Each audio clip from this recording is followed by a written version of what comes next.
रानी के पापा, रानी को तो जैसे तैसे करके मैंने कुछ भी खिला दिया है, पर 2 दिन से हम लोगों ने भी कुछ नहीं खाया। हम लोगों से और सहा नहीं जा रहा है रानी के पापा। अब जाइए और कुछ पैसे कमा कर लाइए, तभी हम लोगों का गुजारा हो पाएगा। हाँ सावित्री, तुम ठीक कह रही हो। अगर कुछ दिन और ऐसा ही चलता रहा तो हम भूख से मर जाएंगे। मैं बिल्कुल कल सुबह होते ही शहर की तरफ जाऊंगा और कुछ ना कुछ पैसे का इंतजाम जरूर करूंगा। तुम फिक्र मत करो। सुबह होते ही श्रीनाथ गांव से शहर की ओर निकल जाता है, पर दिन भर कामकाज तलाशने के बाद भी उसे निराशा ही हाथ लगती है। हे भगवान, मेरी अकेले की बात तो अलग थी, पर मैं सावित्री और रानी को क्या खिलाऊंगा? उनका पालन पोषण कैसा करूंगा? मैं क्या करूं भगवान, मैं क्या करूं? जिस नदी के किनारे श्रीनाथ अकेले बैठकर रोता रहता है, उसी के पास एक पेड़ के ऊपर एक जिन उसकी पूरी बात सुन लेता है और श्रीनाथ के सामने प्रकट हो जाता है। मैं जानता हूँ श्रीनाथ, तुम इस वक्त बहुत परेशान हो और तुम्हारी सारी परेशानियों का हल मेरे पास में है। पर आप कौन हैं? कहीं आप कोई भूत तो नहीं? अरे मैं कोई भूत वूत नहीं हूँ। मैं तो इस पेड़ पर रहने वाला एक पाक जिन हूँ और तुम्हें मुझसे डरने की कोई जरूरत नहीं है। पर आप मेरी परेशानियों को कैसे दूर कर सकते हैं? मैं अपनी शक्तियों से तुम्हें एक जादुई ठेला देता हूँ। इसमें तुम जब काम करोगे तो माला माल हो जाओगे। और याद रखना, अगर तुमने जरा सा भी घमंड किया तो मैं ये ठेला तुमसे वापस ले जाऊंगा, क्योंकि घमंड का अंजाम यही होता है। और उसी वक्त जिन अपनी जादुई शक्ति से वहां एक ठेला ला देता है। श्रीनाथ उसे खुशी खुशी लेके अपने घर चला जाता है और घर जाते ही श्रीनाथ सावित्री को सारी बातें बता देता है। यह बात सुन के सावित्री भी बहुत खुश हो जाती है।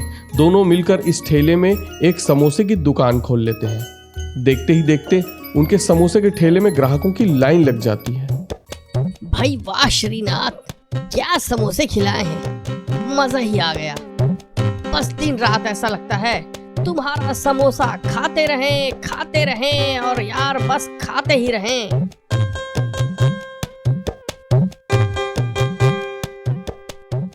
क्या बात है जी, आज तो बहुत कमाई हुई है। अरे हाँ सावित्री, ये सब हमारे जिन बाबा के चमत्कार का असर है। जय हो जिन बाबा। देखते ही देखते 1 साल बीत जाता है और श्रीनाथ के धंधे में दिन दूनी रात चौगुनी तरक्की होने लगती है। उसकी गरीब सी झोपड़ी एक अमीर बंगले में बदल जाती है। और एक दिन ऐसा आता है जब श्रीनाथ को बहुत घमंड चढ़ जाता है। वह अपने ग्राहकों से सीधे मुंह बात नहीं करता। उसे यह लगने लगता है कि सारी अमीरी उसके बनाए हुए समोसे से है। अरे श्रीनाथ भाई, जरा 1 प्लेट समोसा तो लगाना यार। अरे रुक जाओ भाई, जरा टाइम लगेगा।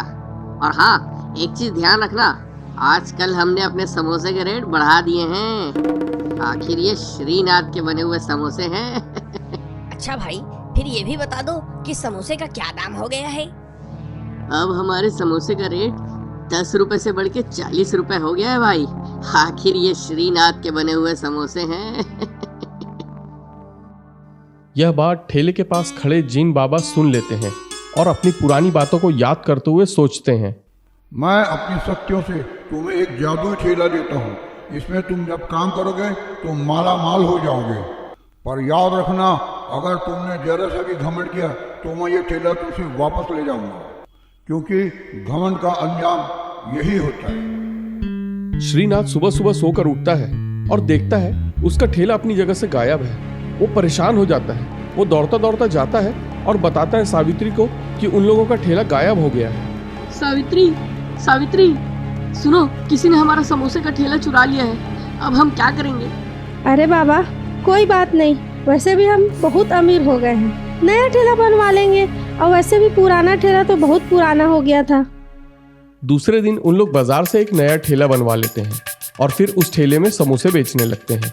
पर दिन भर मेहनत करने के बाद भी उस दिन एक ग्राहक नहीं आता। देखते देखते धीरे धीरे श्रीनाथ और सावित्री पहले की तरह गरीब होते चले जाते हैं। एक दिन उसे जिन बाबा का ख्याल आता है और वो उनसे मिलने उसी पेड़ के पास चला जाता है। जब जीन बाबा से उसकी मुलाकात होती है तो जीन बाबा उसे कहते हैं, सुनो श्रीनाथ, मैंने तो तुमसे पहले ही कहा था कि मैं तुम्हें अपनी जादुई शक्ति का ठेला दे रहा हूँ। इसमें जब तुम काम करोगे तो माला माल हो जाओगे। लेकिन मैंने ये भी कहा था कि अगर तुम जरा सा भी घमंड करोगे तो ये ठेला मैं तुमसे वापस ले लूँगा। और मैंने ये ठेला वापस ले लिया। हाँ जीन बाबा, आपने तो कहा था, पर मैं समझ बैठा कि ये सब मेरे बनाए हुए समोसे का ही कमाल है। मुझसे बहुत बड़ी गलती हो गई जीन बाबा, मुझसे बहुत बड़ी गलती हो गई। मुझे मेरा जादुई ठेला वापस कर दीजिए। मैंने अपनी शक्तियों से ये ठेला किसी और को दे दिया हूँ श्रीनाथ। अब तुम्हारे नसीब में सिर्फ पछताना लिखा है, सिर्फ पछताना। ये कहते हुए जीन बाबा वापस अपने पेड़ की तरफ चले जाते हैं और श्रीनाथ के पास पछताने के अलावा कुछ भी नहीं रहता। वो रोते रोते सीधे अपने घर की तरफ चला जाता है और अब वह लोग पूरी जिंदगी गरीबी और गुर्बत में गुजारते हैं।